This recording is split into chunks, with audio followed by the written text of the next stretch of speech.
Greetings, YouTube. The EPA has just canceled a trip by 3 of their own researchers to a Narragansett Bay um, talk concerning weather effects that are affecting Narragansett Bay.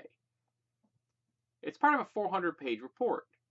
Some of the data, which was actually written by the researchers in question from a program funded by the EPA. And yet the EPA has canceled the appearance of 3 researchers because the main topic, of course, when you're discussing a bay in the 21st century is global climate change. The researchers in question were not given a reason the trip was canceled, and when a newspaper has contacted them and said, "Hey, EPA, could you tell us why these researchers aren't going to this symposium?" And the response was silence. So here we have a wonderful example of the EPA preventing researchers from speaking at a symposium where they had already added data to and funded by the EPA itself. I'm sure that funding will be disappearing in a short order, no doubt at all. Because once again, the current GOP administration, like the GOP administrations in many places in the United States, are actively preventing people from discussing global climate change, even though global climate change has already begun to have devastating effects on the world at large and, of course, America in specific.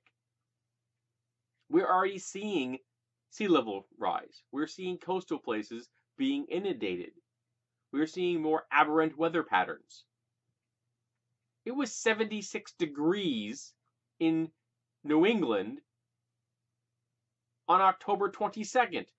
That is not normal, but it's the new norm, I guess. And I understand there's a difference between weather and climate. I actually grasp that concept. But the world is getting warmer. I'm seeing its effects. I'm watching them. I watch the news. I listen to the radio. I know about the fact that we're having storms that are far more severe. More frequent wildfires, drier spots, wetter spots. The extremes are being pushed in both directions because we keep pumping more energy into the system.